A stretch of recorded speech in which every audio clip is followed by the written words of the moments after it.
आइए जानते हैं आज की कुछ प्रमुख अंतर्राष्ट्रीय खबरों को। पहले एक नजर आज की हेडलाइंस पर। पीएम मोदी बोले, वैश्विक अनिश्चितताओं के बीच कोऑपरेटिव फ्रेमवर्क सहयोग का एक अच्छा मॉडल है। मालदीव से सिंगापुर पहुंचे गोटाबाया प्रदर्शनकारियों ने खाली किया राष्ट्रपति भवन। पटना के एसएसपी ने कहा, आतंकियों को आरएसएस की तरह दी जा रही थी ट्रेनिंग। बीजेपी ने बताया जिहादियों का समर्थक। महाराष्ट्र के चंद्रपुर शहर के कई इलाके जलमग्न। गुजरात के वलसाड में बाढ़ से बुरा हाल।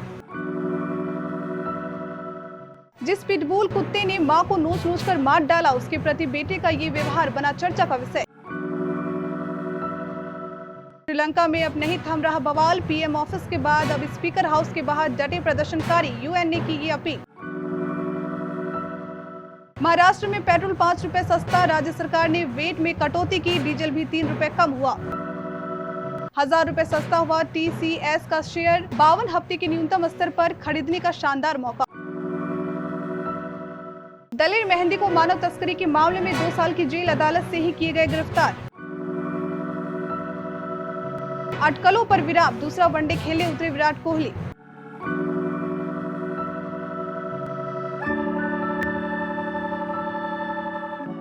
I2U2 समूह देशों के नेताओं की आज पहली बैठक हुई। भारत, इजराइल, संयुक्त अरब अमीरात और अमेरिका ने I2U2 समूह के नेताओं की पहली बैठक को संयुक्त निवेश और जल, ऊर्जा, परिवहन, अंतरिक्ष, स्वास्थ्य और खाद्य सुरक्षा में नई पहल पर विशेष ध्यान देने के लिए बुलाया गया था।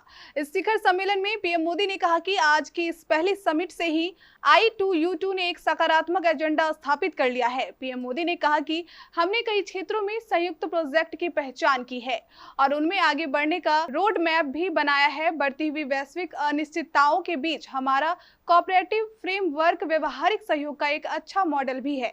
मुझे पूरा विश्वास है कि I2U2 से हम वैश्विक स्तर पर ऊर्जा सुरक्षा, खाद्य सुरक्षा और इकोनॉमिक ग्रोथ के लिए महत्वपूर्ण योगदान करेंगे।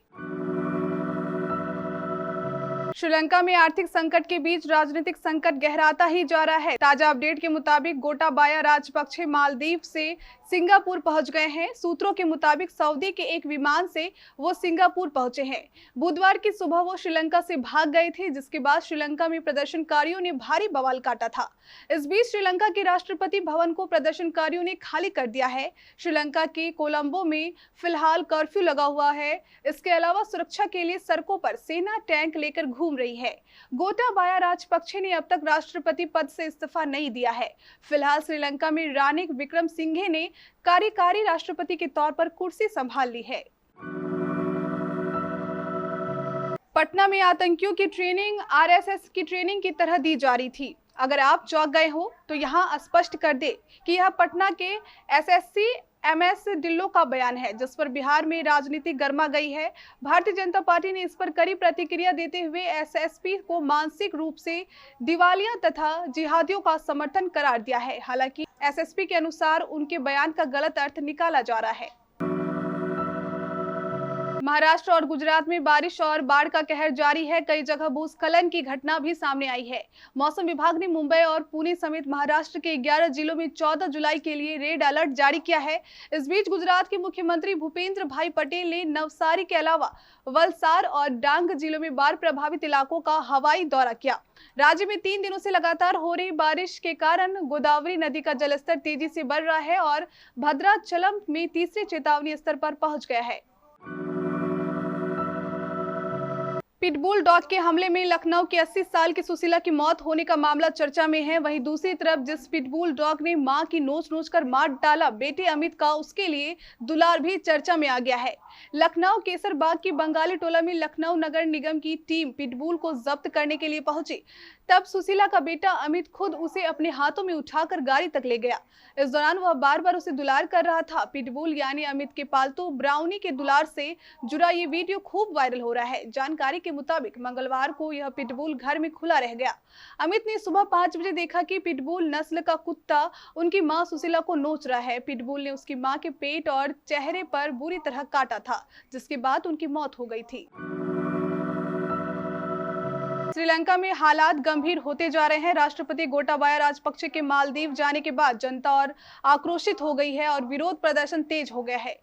बड़ी संख्या में बुधवार को प्रदर्शनकारी पीएम हाउस में घुस गए थे। अब प्रदर्शनकारियों ने स्पीकर हाउस के बाहर डेरा डाला हुआ।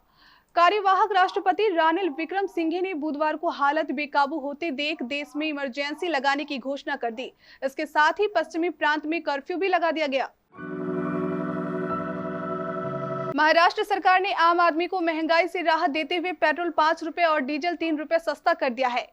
राज्य सरकार ने आज कैबिनेट बैठक में पेट्रोल और डीजल पर वेट घटाया है। अभी मुंबई में पेट्रोल 111 रुपए 35 पैसे और डीजल 97 रुपए 28 पैसे बिक रहा है। इस कटौती के बाद पेट्रोल 106 रुपए 35 पैसे और डीजल 94 रुपए 28 पैसे लीटर मिलेगा। इससे पहले मई में भी महाराष्ट्र सरकार ने पेट्रोल पर लगने वाले वेट में 2 रुपए 8 पैसे प्रति लीटर और डीजल पर लगने वाले शुल्क में 1 रुपए 44 पैसे प्रति लीटर की कटौती की थी। देश की सबसे बड़ी IT company Tata consultancy services का शेयर आज बीएसई पर कारोबार के दौरान 52 हफ्ते के न्यूनतम स्तर पर पहुंच गया। दोपहर बाद 2:15 पर यह 1.96% की गिरावट के साथ 2,989.10 रुपए पर ट्रेड 3,023.35 रुपए था, जो उसने 17 जून 2022 को छुआ था। कंपनी का शेयर मार्च 2021 के बाद सबसे निचले स्तर पर ट्रेड कर रहा है। पिछले एक हफ्ते में कंपनी शेयर में करीब 10% कमी आई है। यह शेयर अपने 52 हफ्ते के टॉप से 1,000 रुपए सस्ता हो गया है। जून तिमाही में टीसीएस के एबिटा में पिछली तिमाही के मुकाबले 185 बेसिस अंक की कमी आई है।